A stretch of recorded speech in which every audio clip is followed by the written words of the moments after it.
Día de la Semana de la Psicología Social, en la cual ahorita vamos a dar inicio a la primer mesa redonda, en la cual participarán dos profesores. El primer profesor es el profesor Víctor Gerardo González Cárdenas. Él es profesor, es maestro de filosofía de la ciencia.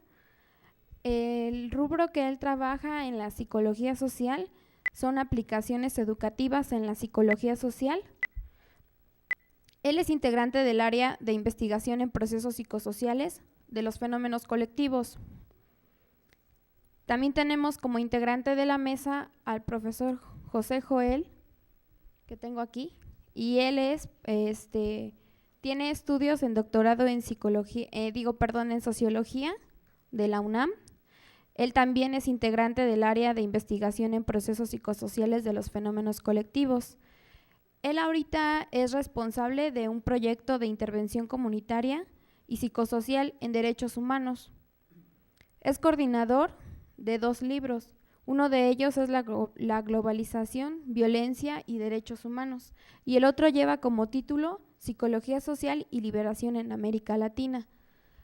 Agradezco también a los compañeros que están ahorita conectados de San Luis, y me están comentando ahorita que también ya tenemos enlazada a la Universidad de Perú, a la cual agradecemos su asistencia y le damos la bienvenida. También por este medio entonces le pido que si tiene sus micrófonos conectados, que los desconecte un momento para que no haya mucho ruido y podemos dar inicio a esta conferencia. Bueno, en estos momentos le cedo la palabra para dar inicio a esta conferencia al profesor Víctor Gerardo González Cárdenas, para cual pido un caluroso aplauso para que podamos empezar.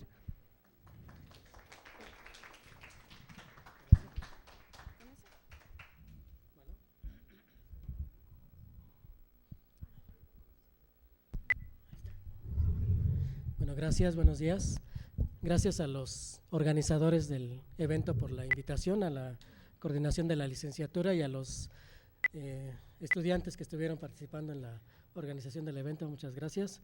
El tema de la semana, que es las aplicaciones de la psicología social, es uno de los temas teóricamente más difíciles, y seguramente en el transcurso de la semana ustedes podrán percatarse de ello.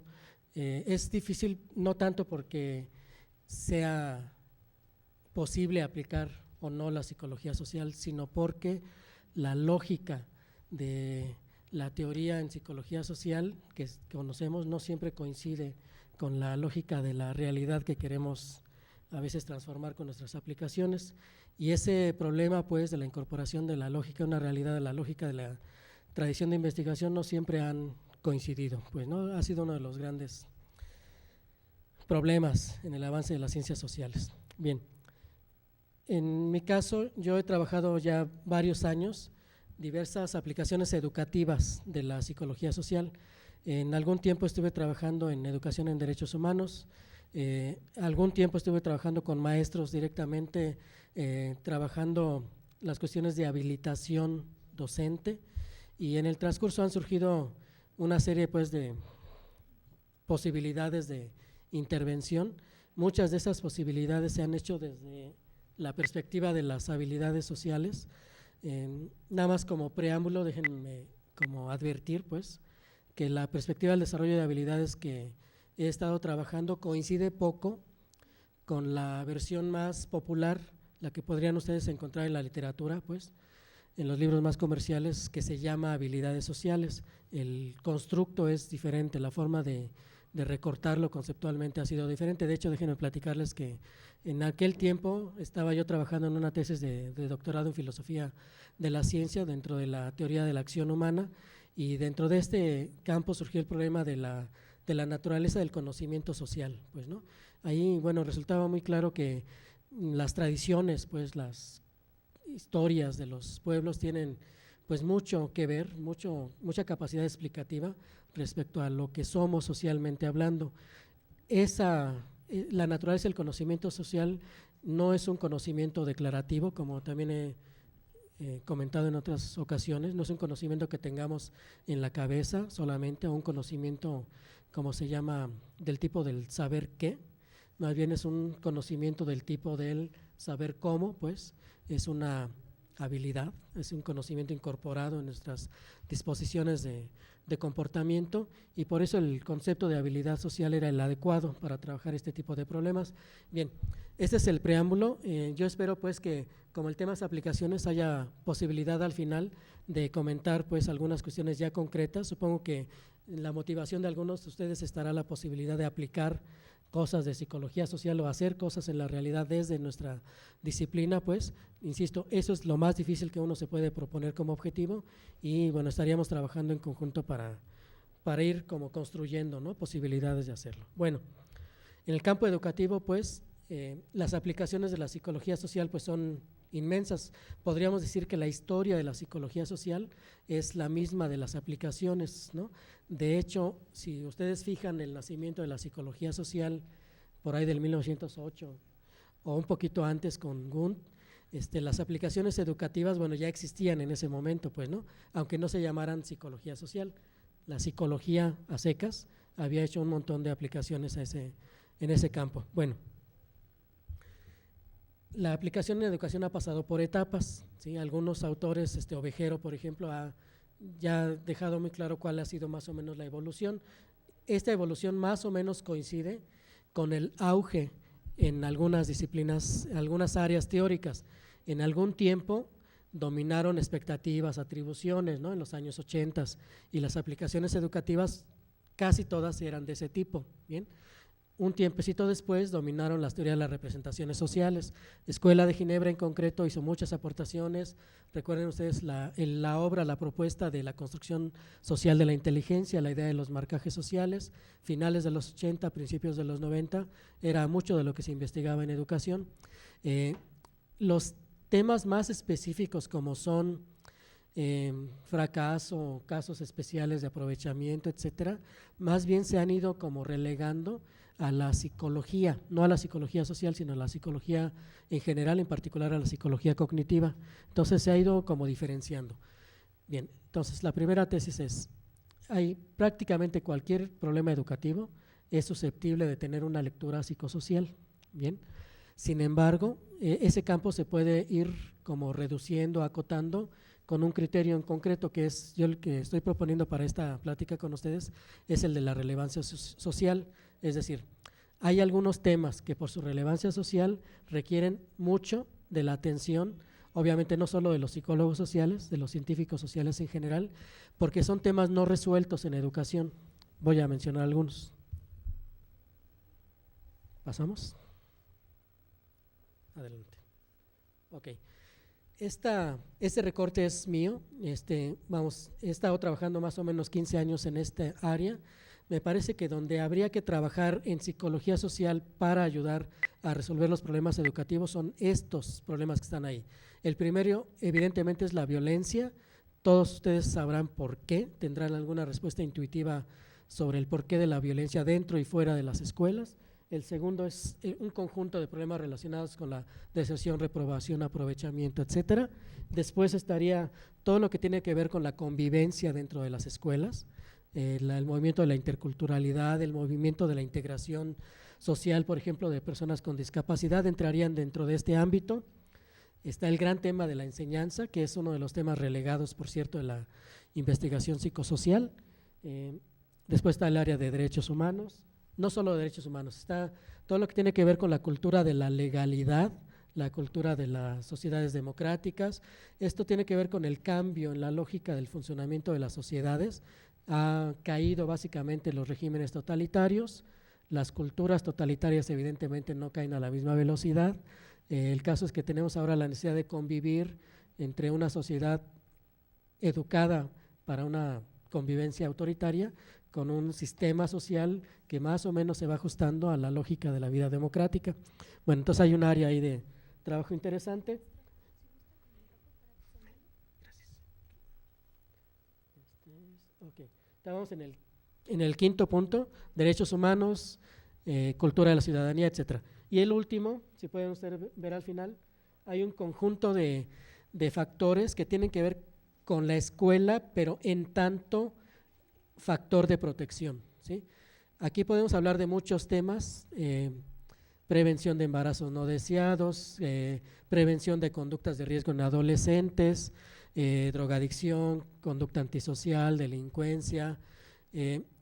Es claro, como veremos en unos momentos, que la escuela está deteniendo la magnitud de estos problemas. Si no existiera la escuela, a pesar de todos estos problemas, la magnitud de todos estos problemas que les menciono sería mucho mayor, y hay creo que bastante evidencia en ese sentido. Entonces, bueno, la idea es, estos temas son relevancia social, pero también hay datos concretos específicos que se pueden aportar para cada uno de ellos, que muestran que una posibilidad de intervención psicosocial está en una perspectiva teórica, que es la del desarrollo de habilidades sociales. No digo que sea la única, ¿sí? Hay muchas otras. Es más, si ustedes tienen formación psicoanalítica dirían, bueno, yo todos esos puntos los puedo ver desde mi perspectiva, lo cual es evidentemente cierto, pues, ¿no? Recuerden la tesis de la equivalencia empírica de las teorías, pues, pero el punto es, esta perspectiva parece ser que está dando resultados, está deteniendo problemáticas y está ayudando a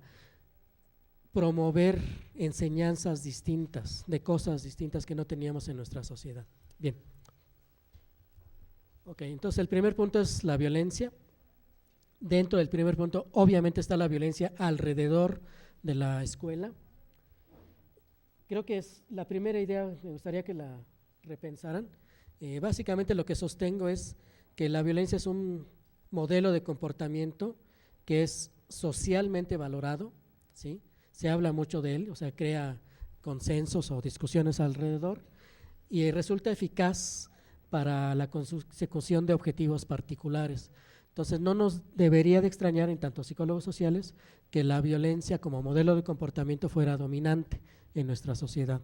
O sea, es más eficaz ser violento que ser asertivo, por ejemplo, para resolver problemas de interacción.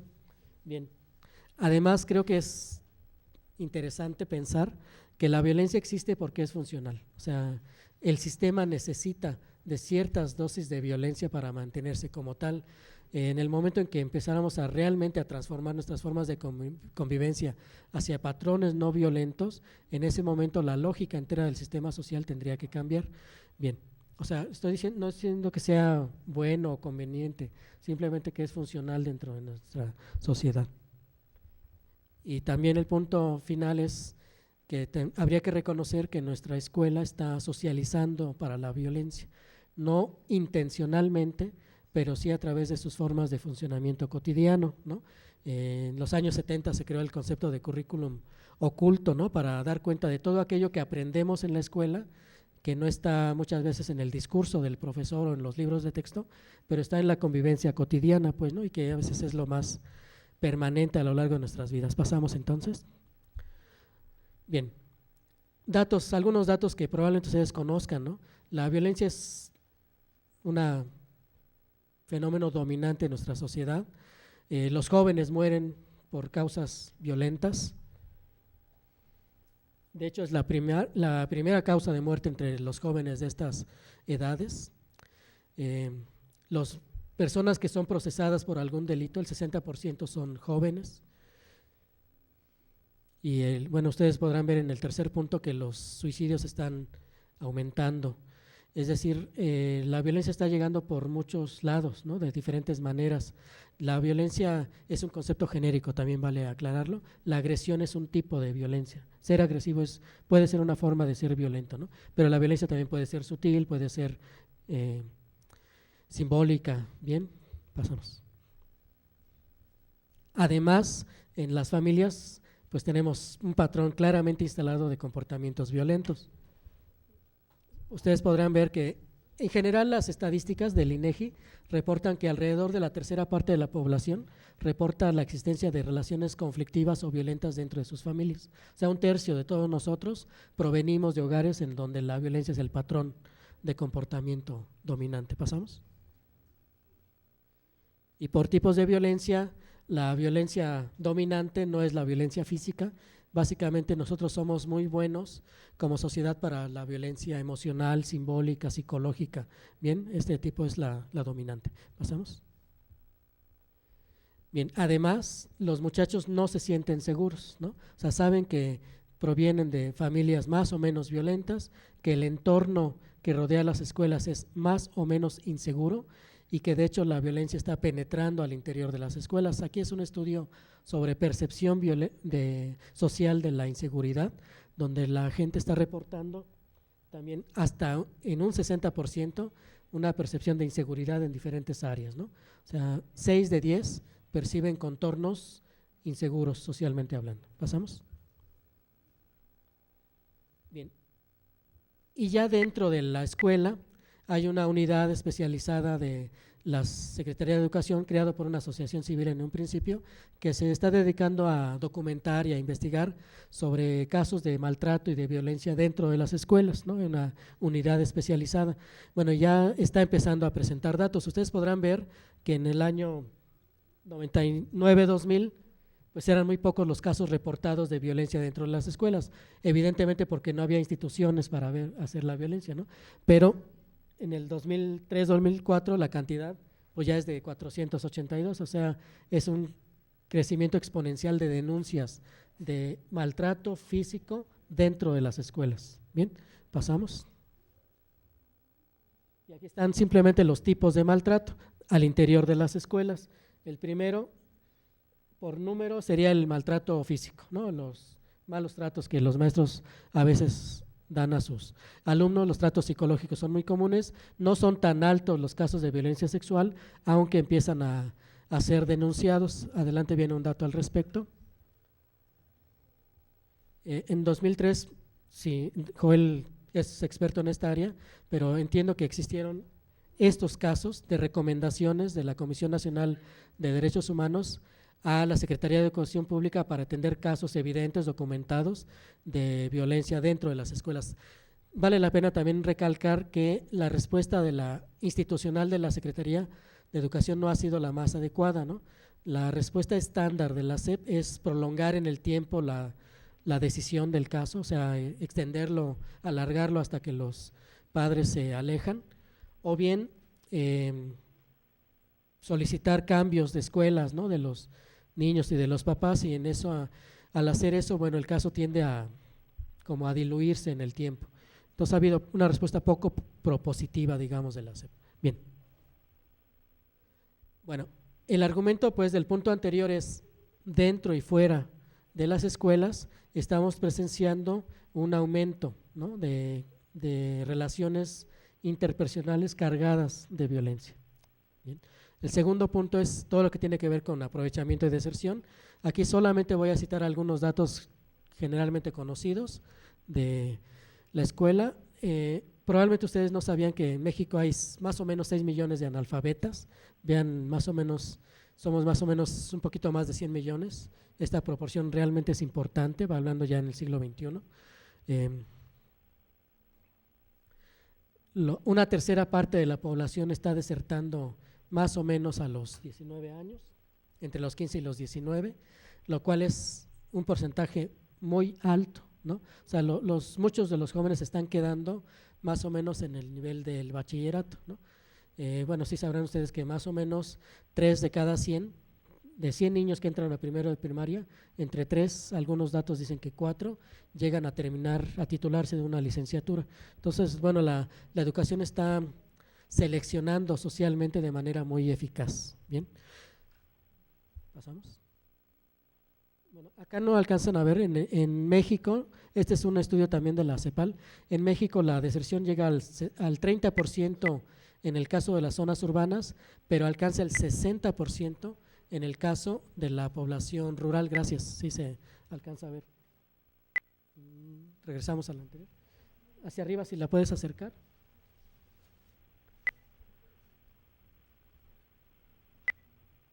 No, se puede. Bueno, les paso el dato. En las zonas urbanas, 30% de la población antes de los 19 años desertó ya de la escuela, y en las zonas rurales es el 60%. ¿Bien?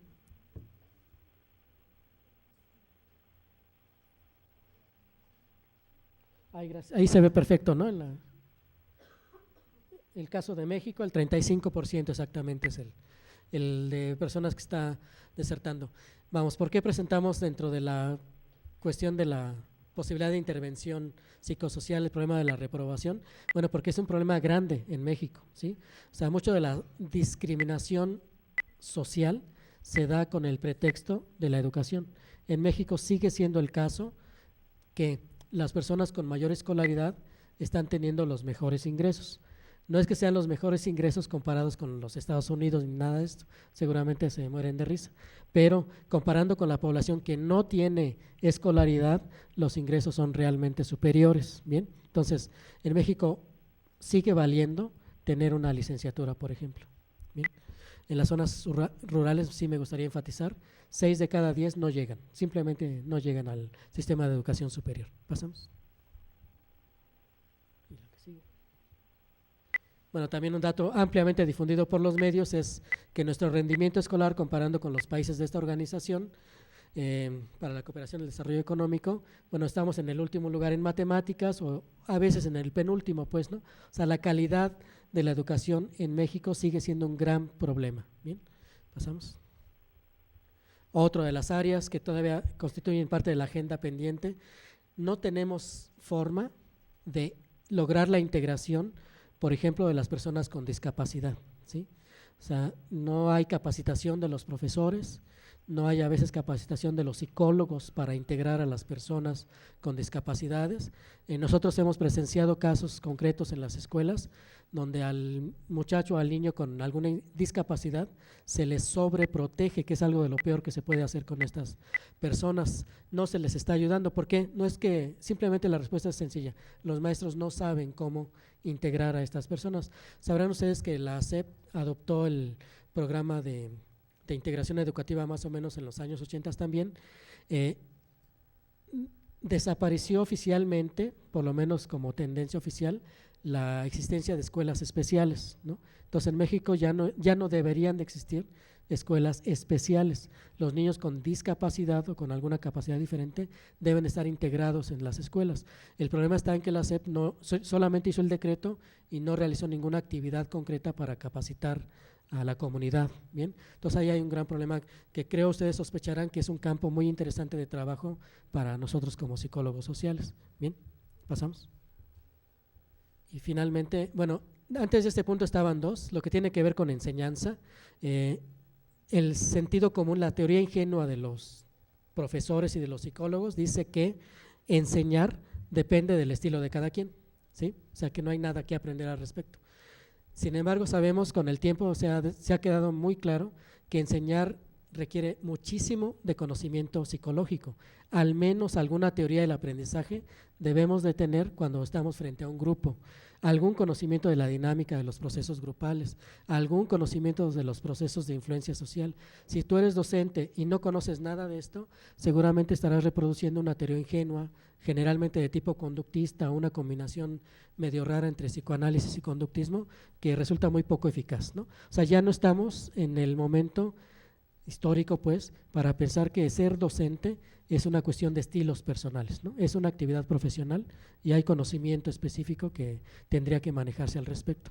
Bien, y el último punto es este: la escuela está siendo un factor de protección, a pesar de sus problemas, sigue siendo un factor de protección. Es decir, ejemplo, las mujeres adolescentes que son embarazadas tienen escolaridad muy baja. ¿Sí? Ese es un dato muy concreto. A mayor escolaridad, menor índice de embarazos no deseados en adolescentes. Por ejemplo, en el caso de las personas que presentan conducta antisocial, ojalá que alcancen a ver ustedes las conductas de riesgo. Las conductas de riesgo son el rechazo familiar, obviamente, las relaciones sexuales inapropiadas, el maltrato emocional, pero también destaca las relaciones sociales conflictivas. O sea, el hecho de mantener un transcurso social inadecuado está siendo un factor que a un sector de la población lo está orillando a presentar conductas antisociales. Bien, pasamos. Aquí está el dato de las mujeres adolescentes que, bueno, primero hay que destacar el porcentaje, ¿no? Son muchas. 1 de cada 6 nacimientos en México es de menores de 19 años. Y la escolaridad es un dato muy, muy importante al respecto. ¿Pasamos? Aquí, ojalá que puedan ustedes ver el ejemplo. Es un estudio en México, en el Hospital GEA, González, donde se ha hecho un estudio sobre los datos sociodemográficos de las mujeres adolescentes. Bueno, está muy claro que la escolaridad tiene mucho que ver al respecto. Bien, ¿qué tiene que ver todas estas cuestiones? Son problemas sociales de amplia difusión que están reclamando soluciones. No existen soluciones acabadas al respecto. Los psicólogos no sociales están presentando dificultades porque existe aún la tendencia a reducir la problemática violencia o reprobación al caso particular o individual, ¿sí? Y eso no está siendo eficaz. Necesitamos una aproximación, primero una comprensión social de los problemas y segundo aproximaciones psicosociales. Lo que yo estoy proponiendo es que entre las muchas que pueda haber hay prueba de que desarrollando habilidades sociales se pueden aminorar, no les digo que se pueden solucionar, pero sí se pueden aminorar los efectos de estos problemas que hemos presenciado. Y nada más para terminar, lo que ustedes van a leer en la literatura que se llama habilidades sociales, poco tiene que ver con la perspectiva teórica que hace falta, ¿no? La perspectiva comercial que te ofrece habilidad para convencer, para persuadir, para hablar en público, etcétera, generalmente tienen un corte conductual, ¿sí? Y ustedes saben que el conductismo fue superado ya hace mucho tiempo como teoría y como plataforma para hacer intervenciones, entonces en esa medida son inadecuadas. Ese sería ejemplo de otra charla, pero por ahí está la pista para hacer intervenciones exitosas desde la psicología social. Bueno, gracias por su atención.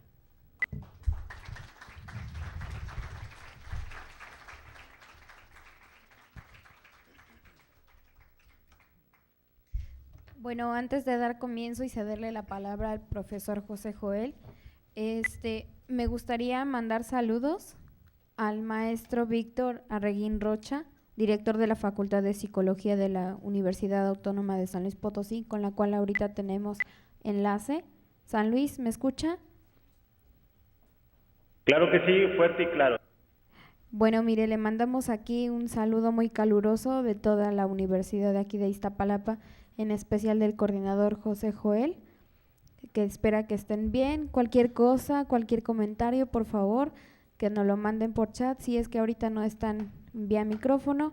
Y también esperamos que cualquier cosa que tengan, en cualquier momento se puedan comunicar con nosotros. Muchas gracias.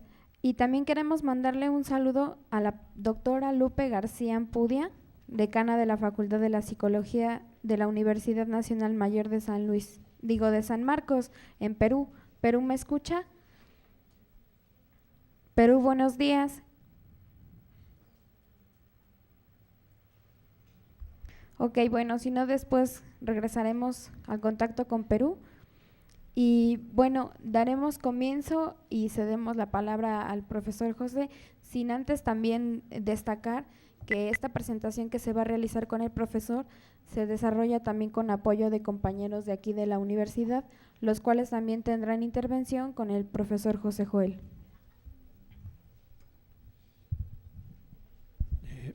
Buenos días y bueno, gracias por estar aquí.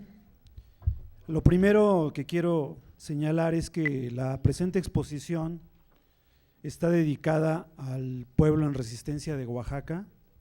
Nos parece que precisamente lo que han demostrado en todo este tiempo es algo totalmente digno y de resaltarse, sobre todo porque en nuestro trabajo nosotros lo hemos desarrollado sobre lo que es una experiencia de intervención psicosocial y educativa en autoestima y derechos de la niñez. Es un trabajo, sí. Está en el archivo, dice Semana de la Psicología. Bueno, y señalar que este trabajo, bueno, tiene a la población a la que se dirige es a niños y niñas que están en escuelas primarias y que siguen siendo un sector bastante vulnerable, porque como se desprendía del trabajo de Víctor, pues queda claro que son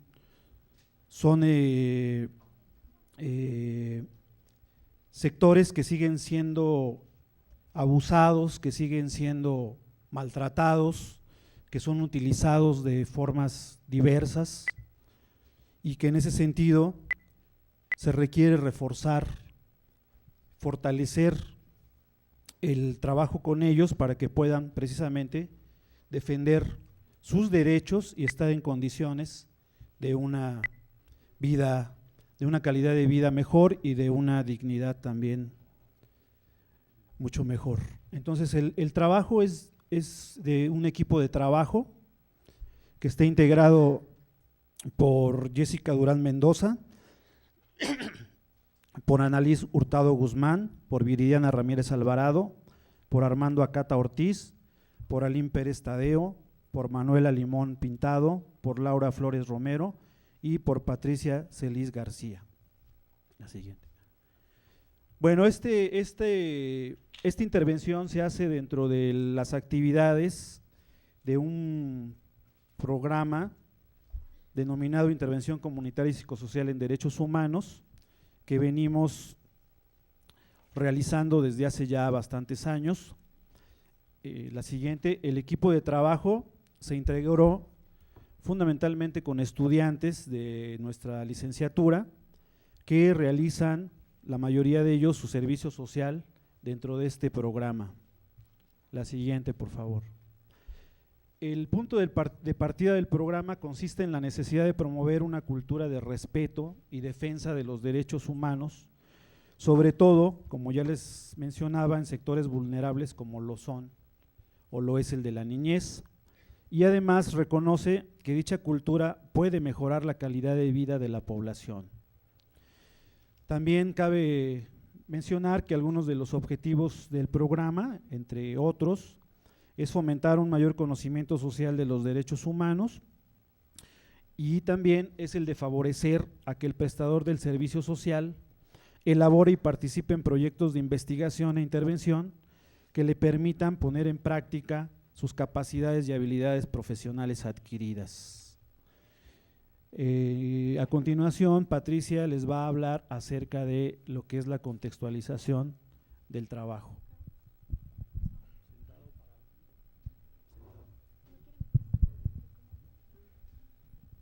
Buenos días. ¿Sí se escucha? Bueno, la contextualización se da a realizar a partir de la solicitud del director de la primaria Plan de Iguala ante los problemas de convivencia y debido a las situaciones de violencia y agresividad entre los alumnos, incluso con respecto al personal docente y administrativo de dicho plantel. La propuesta de intervención del equipo de trabajo fue presentada a las autoridades de la primaria y consistió en la realización de un diagnóstico psicosocial a través de un diseño detallado e intervención que permitiera conocer los factores que inciden en la problemática presente en la institución educativa. De esta manera se implementó el taller de autoestima y derechos humanos de la niñez. Dichas actividades se realizaron con 40 alumnos de primero a sexto grado en la Escuela Primaria Federal Plan de Iguala, que está ubicada en la colonia habitacional Vicente Guerrero, perteneciente a la delegación de Iztapalapa. Ahora bien, esta primaria forma parte de un programa de educación básica de tiempo completo. Este tiempo completo está implementado recientemente y es decir que permanecen los niños de la educación primaria desde las 8 hasta las 4 de la tarde. Este programa propone ayudar a las madres y padres de familia, dado que trabajan y requieren de una institución educativa que los apoye en el tiempo que ellos están laborando o que realizan alguna otra actividad. Y bueno, además es importante mencionar que está ubicada en la delegación Iztapalapa, que como la mayoría sabemos es una zona de alto riesgo debido a que presenta índices elevados de criminalidad, delincuencia, conflictividad social y en años recientes también de narcotráfico y de venta de drogas al menudeo. Por otra parte, un porcentaje alto de familias se caracteriza por ser monoparentales, con padres separados o madres solteras, lo que provoca que algunos alumnos estén a cargo de familiares y en otros casos permanezcan solos por mucho tiempo, sin cuidado de alguna persona adulta. Bueno, esto es… ¿Qué parte sigue? Sí, a continuación pasará a mi compañera Jessica. Gracias.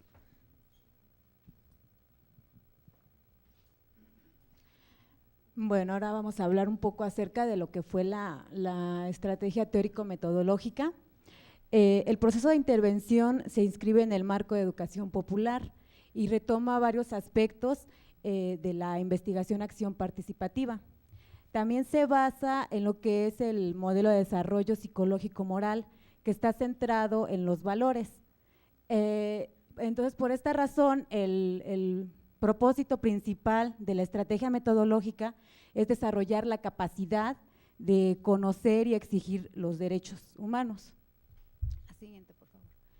El proceso de intervención se caracteriza, como ya lo mencioné, primero porque se apoya en un marco general de valores, que combina los conocimientos, las experiencias pasadas de los participantes, de manera que se puedan combinar con los nuevos conocimientos, nuevos hechos, nuevas ideas que van adquiriendo, de tal manera que la comprensión y la confianza en los derechos humanos se vayan fortaleciendo. Este proceso se sustenta en las siguientes fases: el respeto por la dignidad y las normas equitativas, el vínculo entre los derechos y las responsabilidades, y los recursos para prevenir y rectificar la violación de los derechos de la niñez. La siguiente, por favor. Las actividades que se realizaron en el taller estuvieron íntimamente relacionadas con los valores fundamentales y con las normas relativas a los derechos humanos. De esta manera, en el cuadrito que vemos ahí, bien especificado, el diseño del taller estuvo formado por 10 sesiones y un cierre. Los temas que trabajamos principalmente fueron derechos humanos, autoestima, maltrato infantil y abuso sexual. Y ya al interior de los grupos, viendo la dinámica que se estaba dando, se implementaron otro tipo de actividades que permitieron que los niños se involucraran más y participaran de una manera que nos permitiera obtener mayor información. La siguiente, por favor. Y como las técnicas que se utilizaron en el taller intervención son de muy fácil reproducción, esto les permitió a los niños adquirir algunas herramientas, tales como tomar conciencia de sus necesidades, adquirir habilidades que les permitían analizar las diferentes situaciones que estaban impidiendo que se cumplieran sus derechos. También les permitió desarrollar habilidades para vincular el aprendizaje con la acción, es decir, la teoría con la práctica, ¿no? También adquirir la capacidad para exigir y defender sus derechos, y también para difundir las actividades que se realizaron en el taller con el resto de sus compañeros que no asistieron o que no participaron en el taller. Y a continuación viene lo que es el desarrollo de la intervención.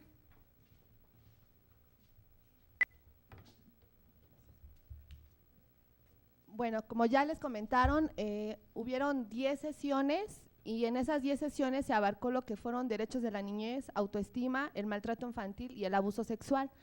En lo que fue en la primera sesión, se dedicó nada más a lo que es la presentación, tanto del taller, presentación de los integrantes, y también hicimos algunos juegos para romper el hielo, así como algunas actividades de sensibilización.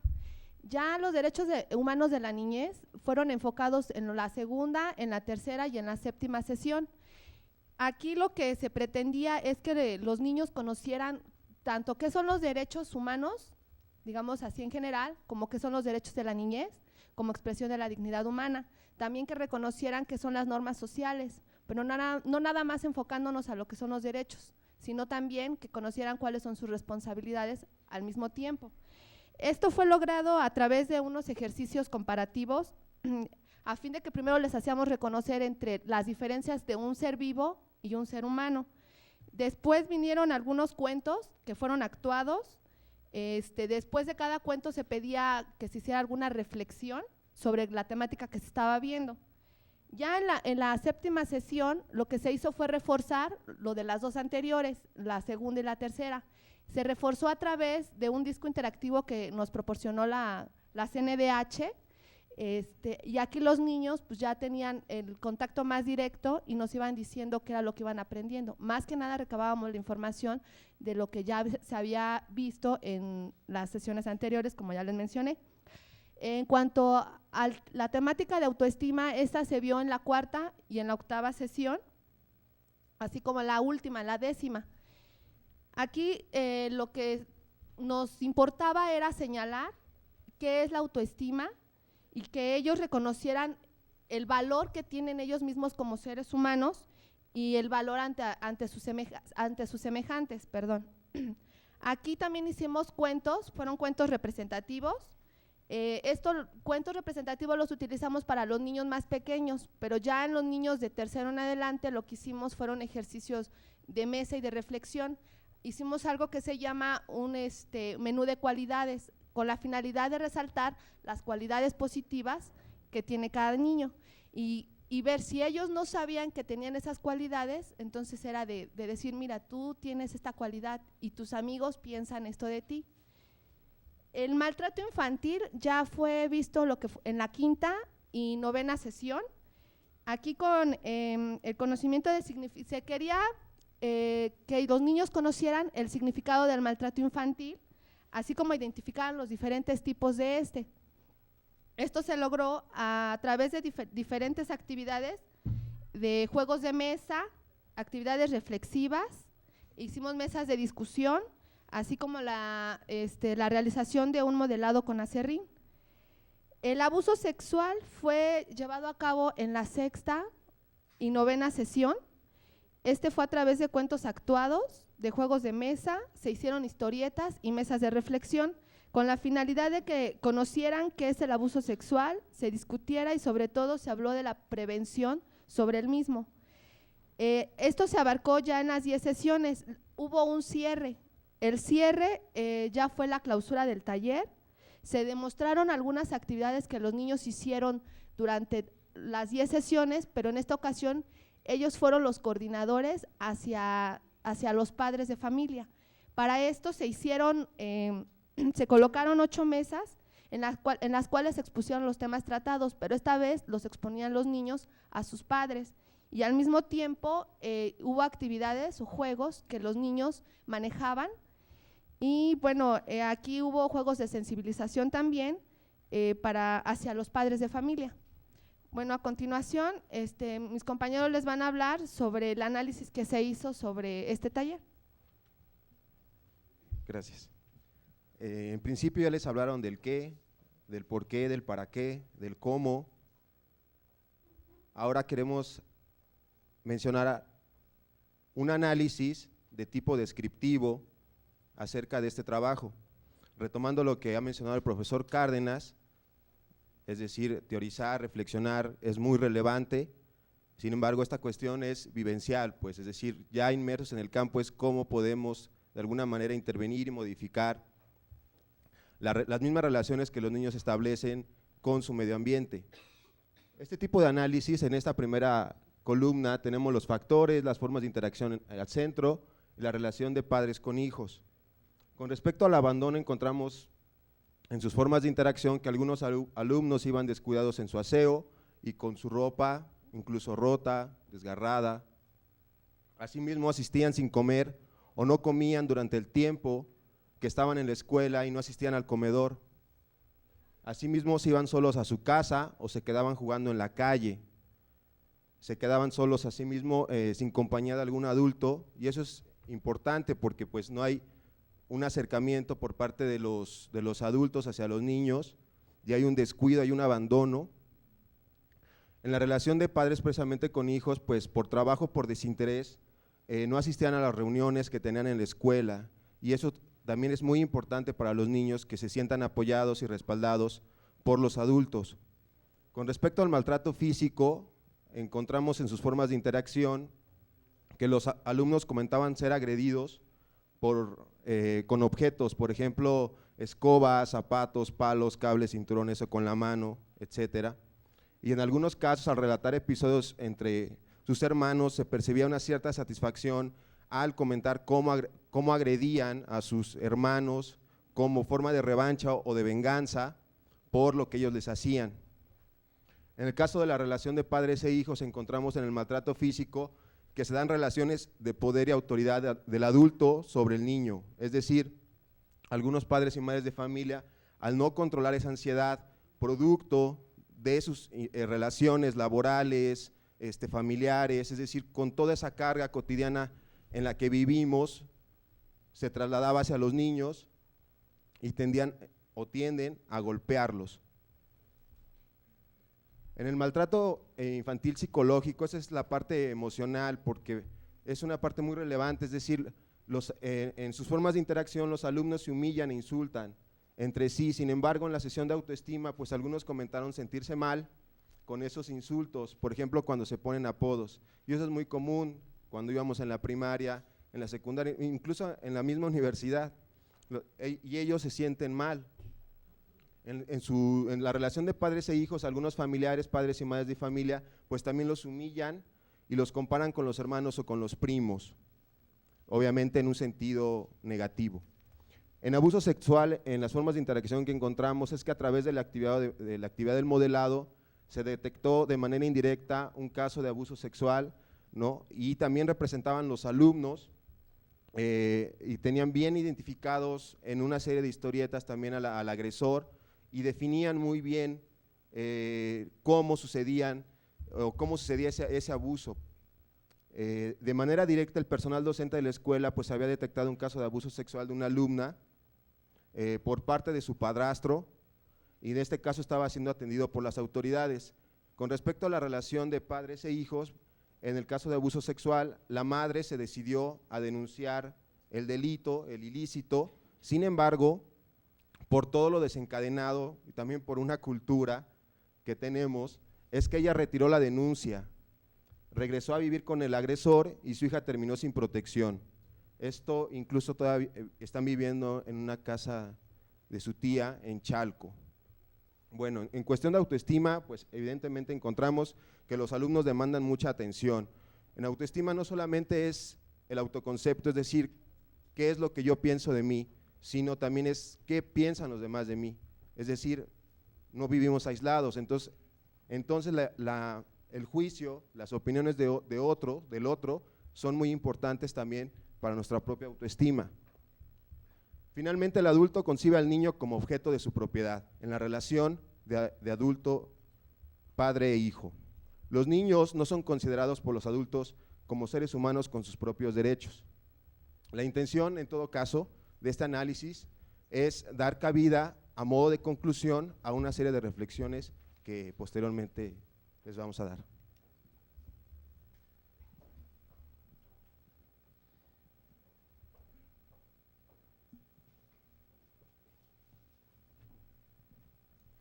Bueno, esta siguiente tabla también es de un análisis descriptivo, donde tenemos en la columna izquierda los factores y en la columna derecha la relación profesores-alumnos.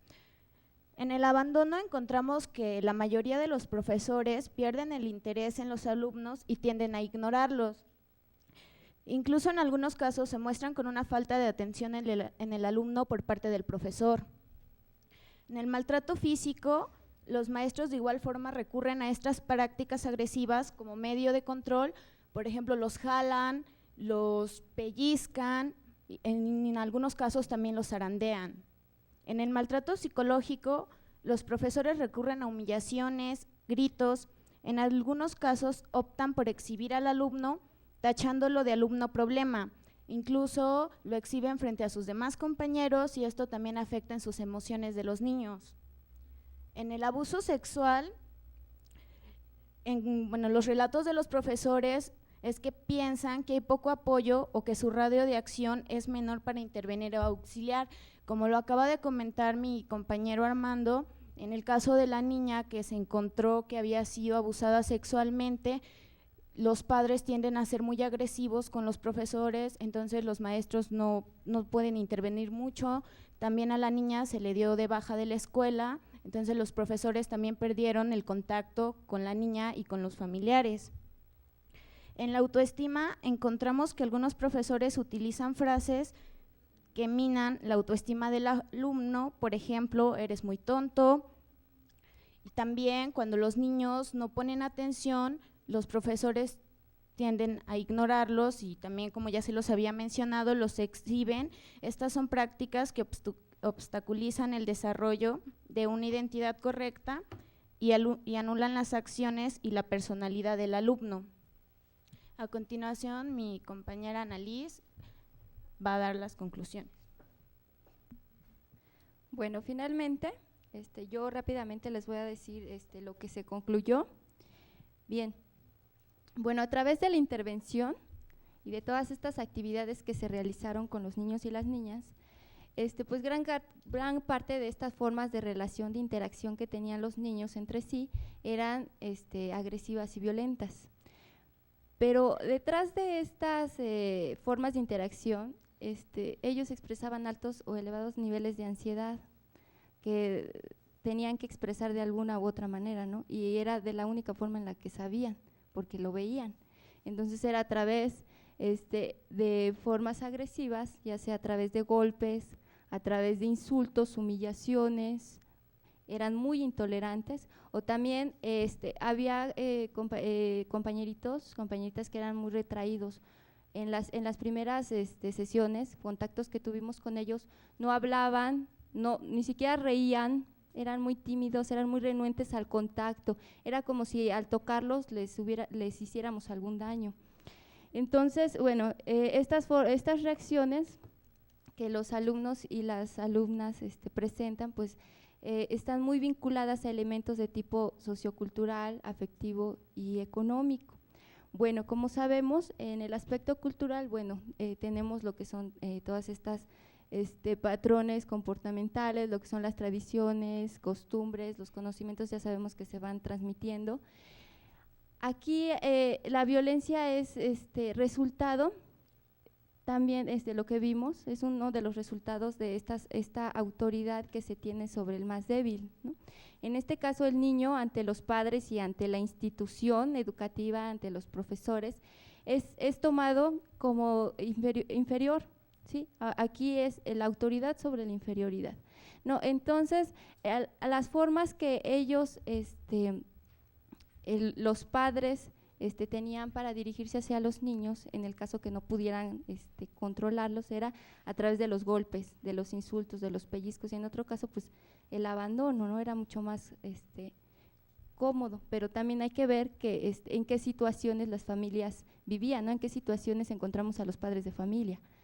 Ahora, en el aspecto afectivo, sí, tenemos que, como decía Armando, no había un lazo afectivo, no se creaba el lazo afectivo porque evidentemente como son familias atípicas, entonces no hay un adulto que establezca ese lazo, esa entidad que lleve al niño a sentirse seguro con ese medio ambiente externo que muchas veces no conoce ni cómo seguir, ¿no? Cómo seguir ese camino que no conoce. Entonces, el niño no tiene límites, por lo cual no tiene límites, pues no respeta autoridades, no respeta figuras, no respeta pues menos a sus compañeros.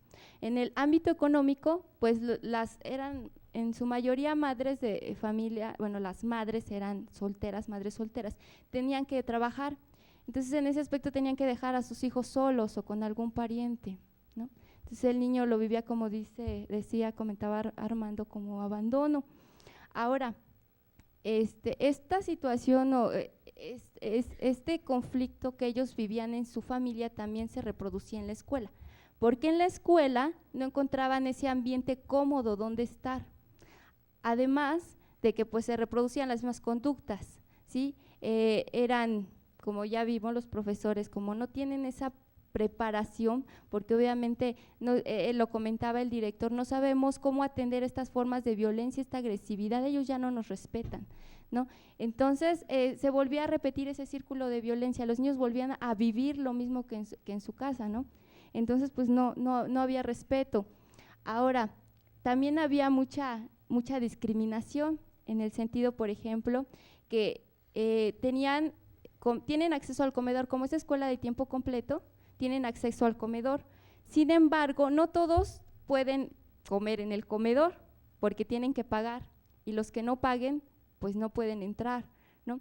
El director no ha creado una forma para que todos puedan tener acceso con a lo mejor el ingreso que le da la SEP, que casi no les da ayuda, para para que todos tengan acceso al comedor. Entonces, algunos niños se quedaban en su salón sin comer, viendo. Muchos niños nos encontramos que nos decían, con la boca seca, nos decían, es que no tienes algo que me des. Muchas veces se les dieron tortas, se les dieron fruta, porque desde las 8 de la mañana hasta las 4 de la tarde no habían comido nada, ¿no? Entonces, pues ese es un tipo también de descuido por parte de la institución que no lo toma en cuenta. Ahora, la fusión de grupos. Esta escuela es de tiempo completo, pero no está adaptada para una escuela de tiempo completo. Por lo cual se dividen, algunos profesores nada más son matutino, entonces en vespertino no hay quien apoye, fusionan grupos, fusionan alumnos de sexto con alumnos de cuarto o de quinto. Obviamente las habilidades son diferentes, son distintas, entonces los niños pues obviamente merman su autoestima al decir, bueno, es que yo no puedo hacer lo de él, o se daban muchos abusos, ¿sí? Porque los niños van entendiendo que pues el más fuerte pues es el que va a tener más control, ¿no? Entonces lo que hacía es que pues mantenían este control sobre los más chicos, ¿no? O sea, los poderosos, así decían. Ahora, por último, el modelo educativo es un modelo tradicional, que es el modelo de la SEP, en el cual pues el profesor se dirige a transmitir la información al alumno, a la alumna, pero no se da cuenta si realmente pues está entendiendo lo mismo que él entiende, ¿no? Obviamente pues son dos formas de entender la realidad diferente, entonces, pero obviamente esto es muy tajante y muy autoritario, eso no importa, o sea, lo que entiende el alumno no importa, y si no entiende, pues te repruebo, o pues te castigo, o te pellizco, ¿no? Entonces vimos que el modelo educativo también ayudaba a que el niño pudiera seguir reproduciendo estas formas de violencia y de agresividad. Bueno, fue un poco extensa la presentación, pero bueno, con esto finalizamos. Comentarles que esta experiencia se realizó entre febrero y mayo de este año y actualmente estamos trabajando ahorita en otra escuela, y en el caso de esta experiencia la idea era hacer un diagnóstico psicosocial a partir de este trabajo mismo, que una vez elaborado pues se los entregamos a la dirección de la escuela. Y bueno, de nuestra parte hay la intención de hacer un seguimiento. Bueno, gracias.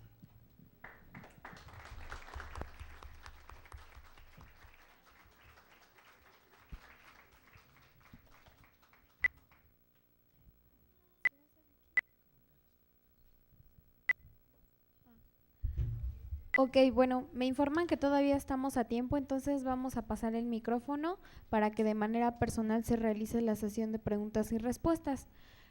Bueno, ahorita quiero agradecer y recordarles que tenemos contacto con otras 2 sedes, que es en Perú y en San Luis, pero bueno, ahorita por el momento daremos el lugar a que los compañeros que se encuentran aquí en la sala en la UAM hagan preguntas, comentarios acerca de las 2 temáticas que se abordaron.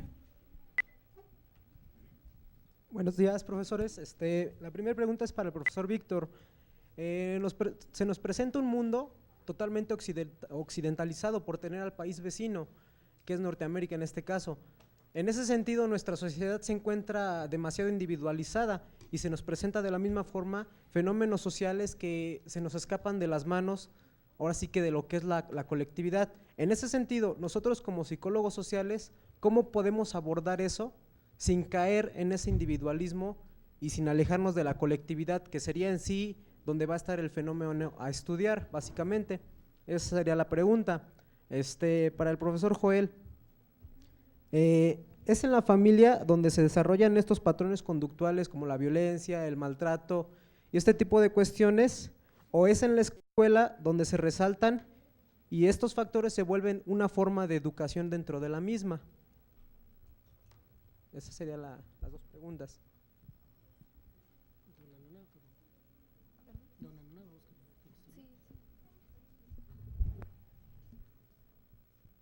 Bueno, a ver, intento una respuesta. Bueno, la cuestión de cómo combatir las tendencias, yo digo que no, el recorte occidental que marcas no es relevante. Lo importante quizás son lo que los sociólogos han llamado las consecuencias perversas de la modernidad, pues, ¿no? Bueno, una es una perspectiva teórica adecuada te puede ayudar a como tener claro que, como decían los psicólogos argentinos, el grupo cura, ¿sí?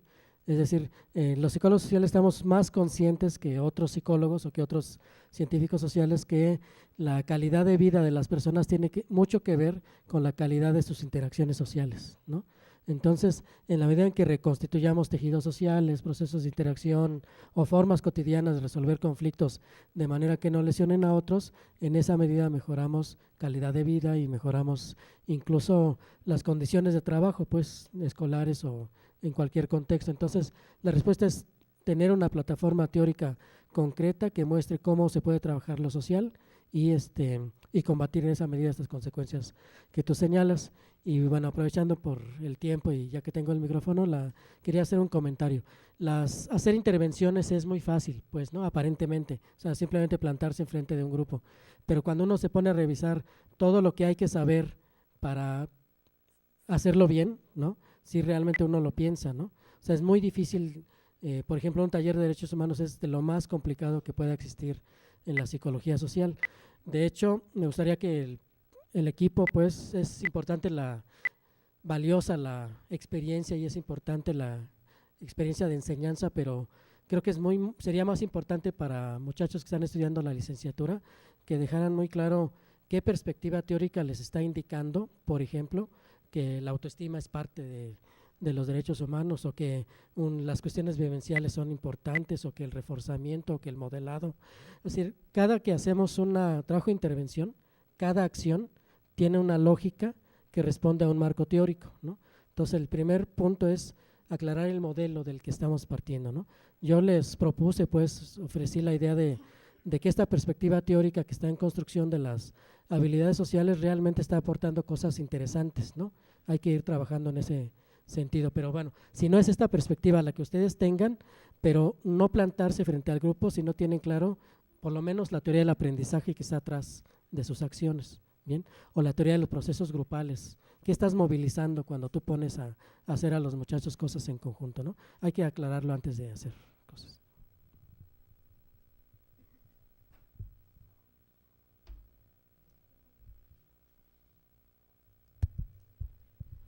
Sí. Bien, respecto a la pregunta, bueno, el SAID nos dice que, bueno, qué factores de la violencia están ahí concurriendo. Comentar, bueno, como lo señalábamos al inicio, esta intervención obedece fundamentalmente al que un acercamiento por parte del director en el cual él nos indica que los niveles de violencia y de agresividad entre los niños son bastante altos y que además esas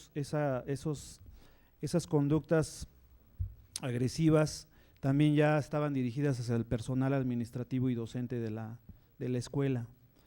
Podríamos decir que lo que tenemos ahí es una especie de feedback en donde estamos partiendo de que las condiciones y características socioeconómicas, culturales de los niños, pues son bastante,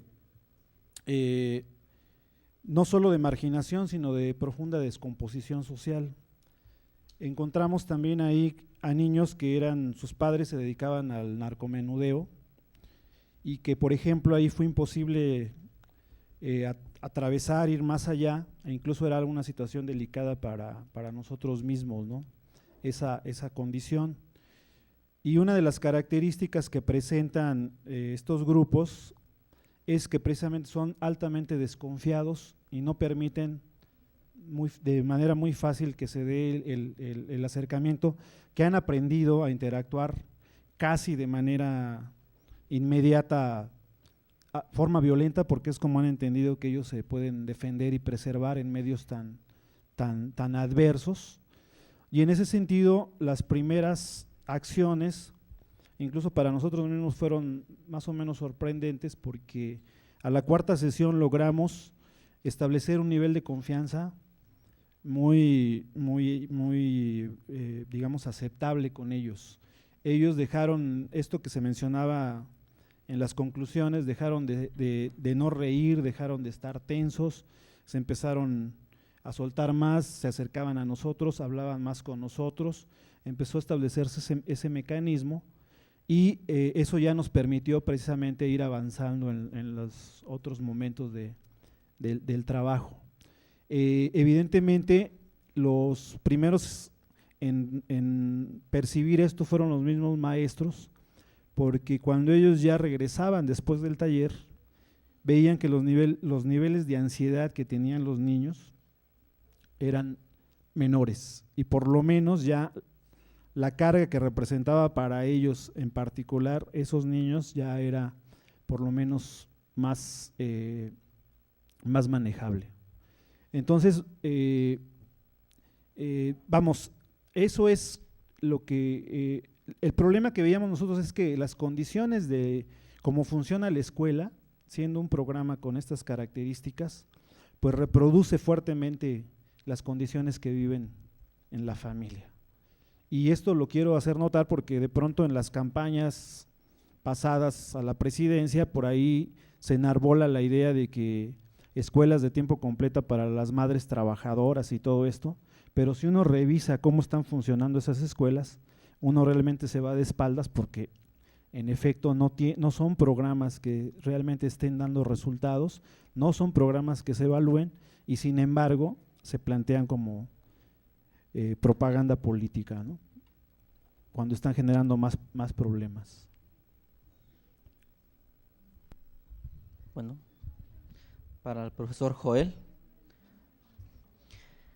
si bien nos ha comentado sobre la intervención, nos pudiera ahondar un poco más en otro sentido también que tiene que ver con la intervención que han hecho. Me imagino que el grupo que ha participado de una u otra manera ha sido sensible y ha experimentado frustraciones. Ya usted ha hablado de la cuestión de la violación de la menor, del narcomenudeo y de otras cuestiones, por ejemplo, esto de los niños que no habían comido en varias horas. Y eso de una u otra manera impacta a quienes colaboran y crea frustración. ¿Hubo algún trabajo al interior del equipo para manejar esa frustración y cómo fue?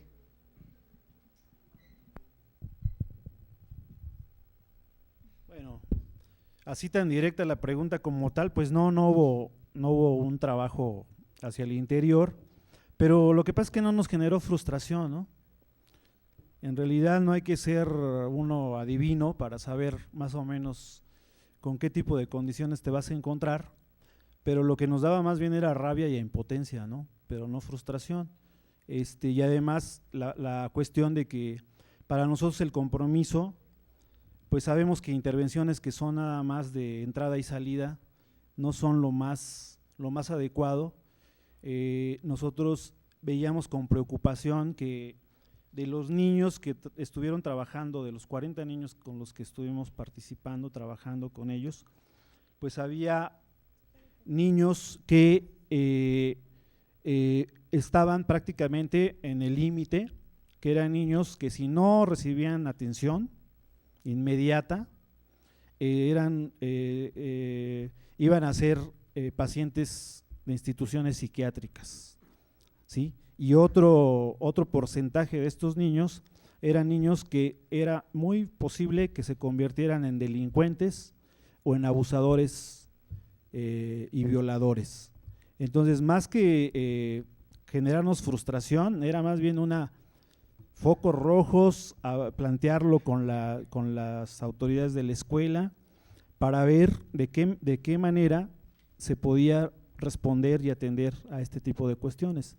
Lo que nosotros pudimos hacer es, en algunos de estos casos, darle algún tipo de seguimiento, conseguir entre los amigos que se dedican más a la cuestión de la psicoterapia o a la clínica, que se les diera algún tipo de apoyo a los niños, que en este caso los papás respondieron a el llamado que nosotros les hicimos, ¿no?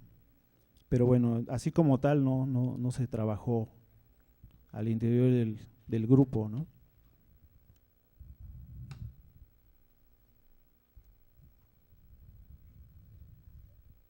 ¿Nadie más tiene alguna pregunta? Bueno, entonces voy a hacer la lectura de una pregunta que me mandaron.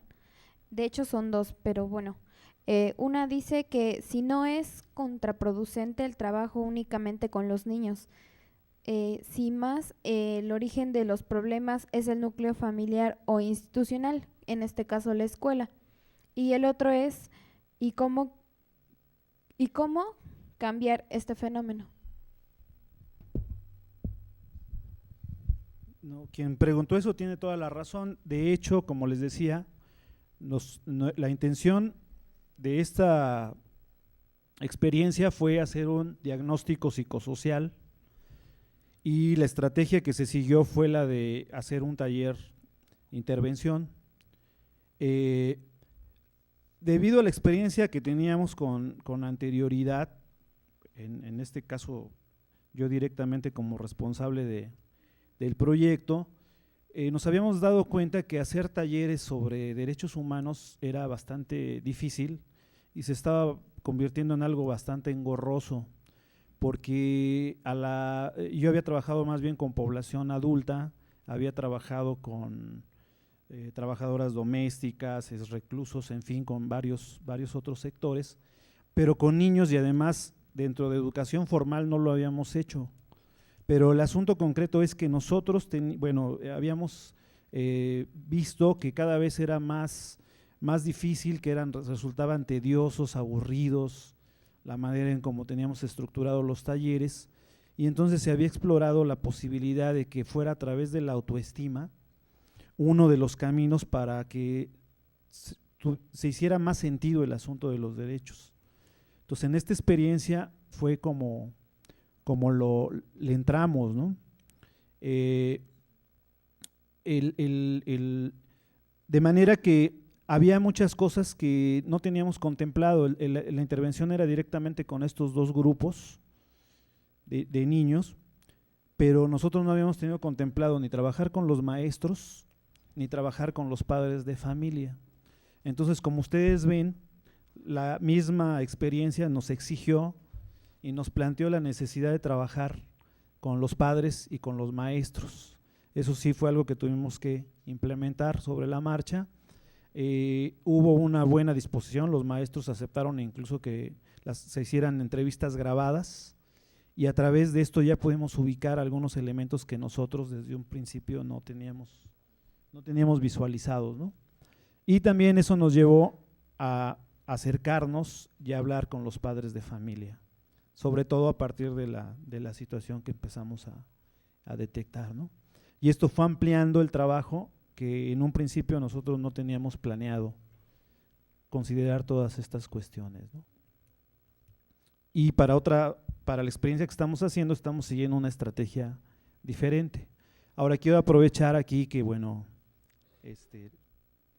ya Víctor lo señalaba de manera muy atinada y pienso que puede asumirse como una crítica, pero no quisimos extendernos en la parte de teórico-metodológica. De hecho, señalamos que el modelo que seguimos es un modelo de desarrollo psicológico, moral, centrado en valores. Es un modelo de tipo, digamos, concéntrico, que se va generando y se plasma a través de los 4 ejes que son los que ustedes vieron ahí en la manera como se estructuró el taller. Pero bueno, por razones de tiempo no quisimos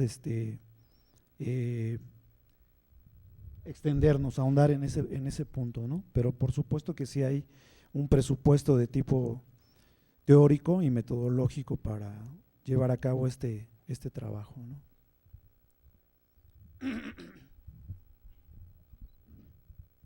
Ok, no sé si todavía surge alguna pregunta aquí en la sala. Ok, bueno, entonces voy a ver si alguno de mis contactos tiene alguna pregunta. San Luis, le doy la palabra para ver si allá en San Luis me escuchan. Sí, San buenos Luis. días. ¿Sí No me tenemos escuchan? preguntas. Ah, ok, sí, a ver, te cedo Gracias. la palabra. Escuchamos la pregunta, San Luis, por favor.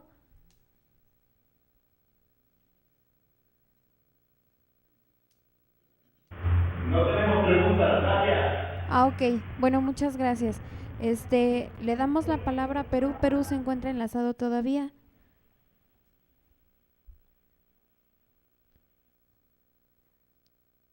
Perú, buenos días, ¿nos escucha?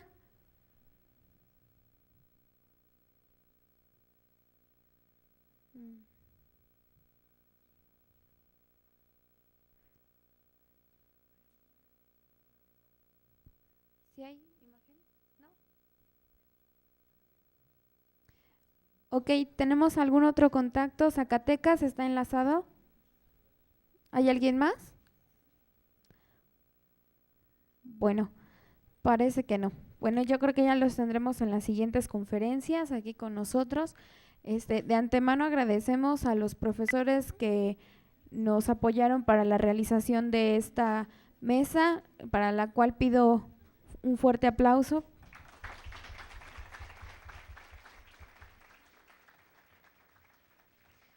También agradezco a los compañeros que nos hicieron ahora sí que el apoyo de venir, y les recuerdo también que posteriormente vamos a tener una presentación de un libro en el horario de 12:30 a 1:30, y también agradezco a los profesores que se encuentran aquí apoyándolos con su asistencia en la sala. Muchas gracias.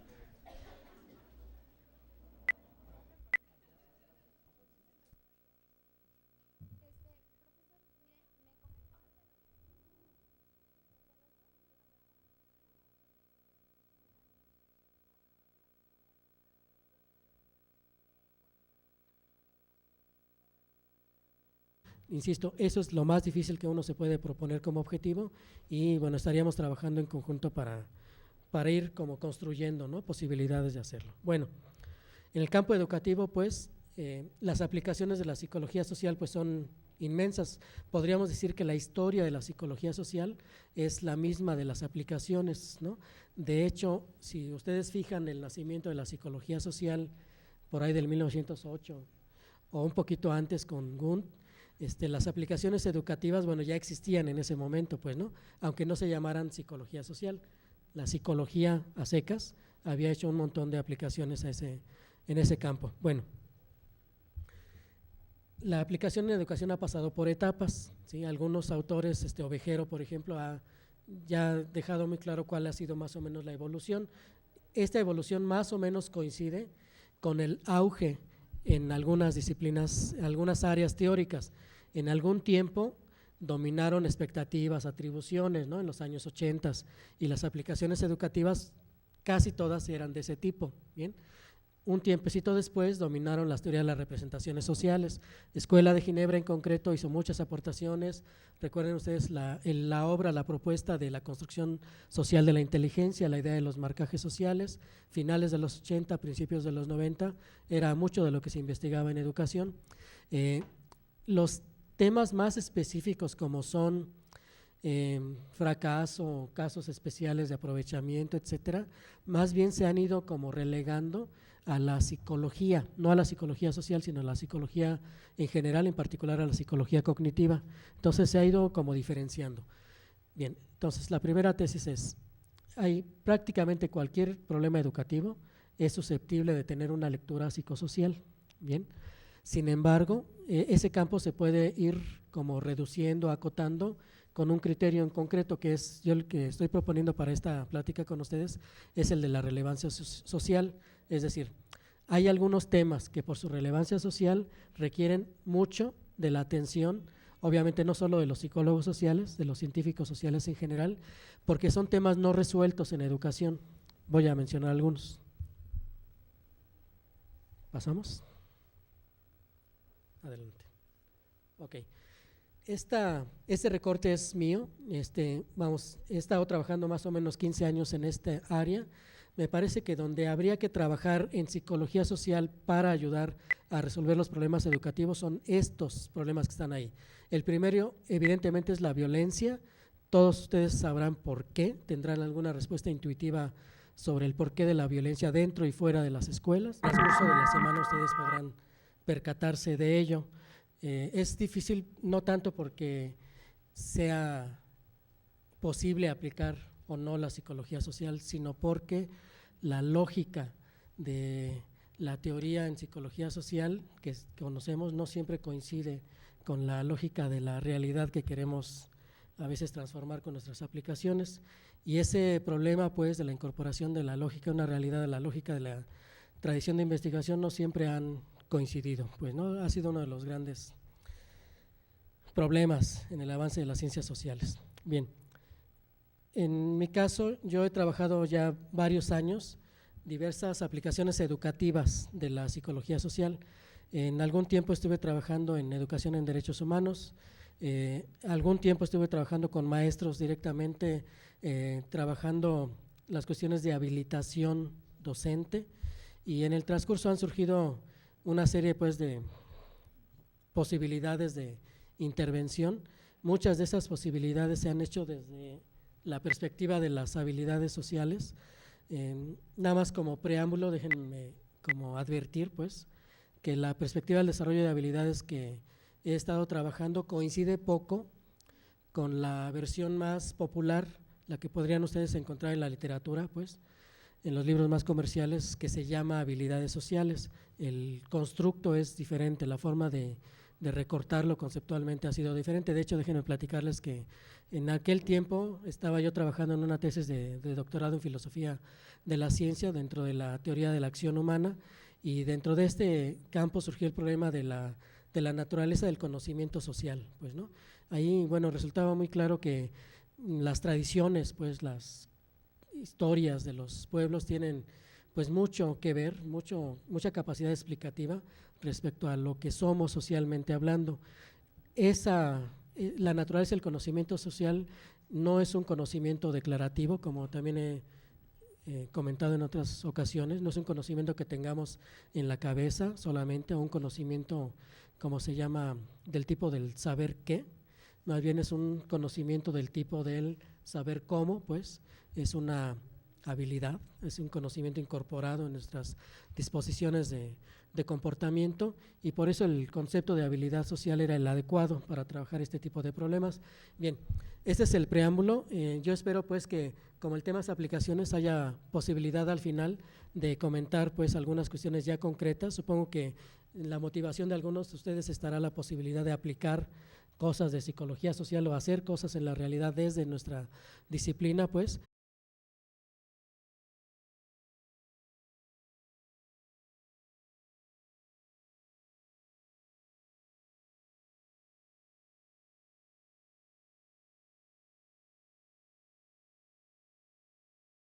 Día de la Semana de la Psicología Social, en la cual ahorita vamos a dar inicio a la primer mesa redonda, en la cual participarán 2 profesores. El primer profesor es el profesor Víctor Gerardo González Cárdenas. Él es profesor, es maestro de filosofía de la ciencia. El rubro que él trabaja en la psicología social son aplicaciones educativas en la psicología social. Él es integrante del área de investigación en procesos psicosociales de los fenómenos colectivos.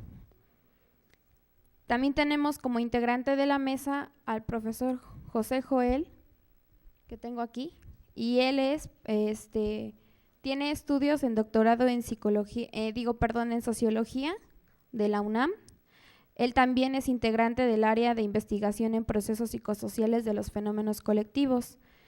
Él ahorita es responsable de un proyecto de intervención comunitaria y psicosocial en derechos humanos.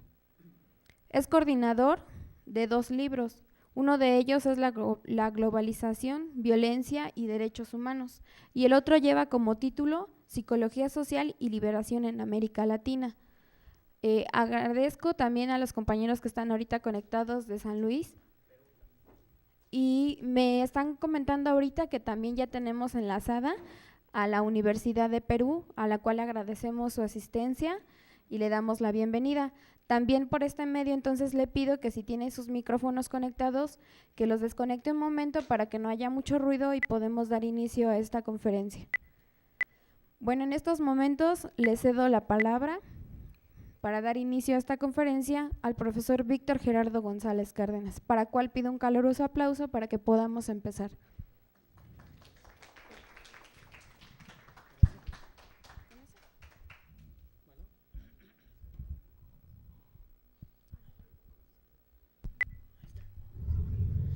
gracias, buenos días. Gracias a los organizadores del evento por la invitación, a la coordinación de la licenciatura y a los estudiantes que estuvieron participando en la organización del evento, muchas gracias. El tema de la semana, que es las aplicaciones de la psicología social, es uno de los temas teóricamente más difíciles, y seguramente el segundo es un conjunto de problemas relacionados con la deserción, reprobación, aprovechamiento, etcétera. Después estaría todo lo que tiene que ver con la convivencia dentro de las escuelas, el movimiento de la interculturalidad, el movimiento de la integración social, por ejemplo, de personas con discapacidad, entrarían dentro de este ámbito. Está el gran tema de la enseñanza, que es uno de los temas relegados, por cierto, de la investigación psicosocial. Después está el área de derechos humanos, no solo de derechos humanos, está todo lo que tiene que ver con la cultura de la legalidad, la cultura de las sociedades democráticas. Esto tiene que ver con el cambio en la lógica del funcionamiento de las sociedades. Ha caído básicamente los regímenes totalitarios, las culturas totalitarias evidentemente no caen a la misma velocidad. El caso es que tenemos ahora la necesidad de convivir entre una sociedad educada para una convivencia autoritaria con un sistema social que más o menos se va ajustando a la lógica de la vida democrática. Bueno, entonces hay un área ahí de trabajo interesante.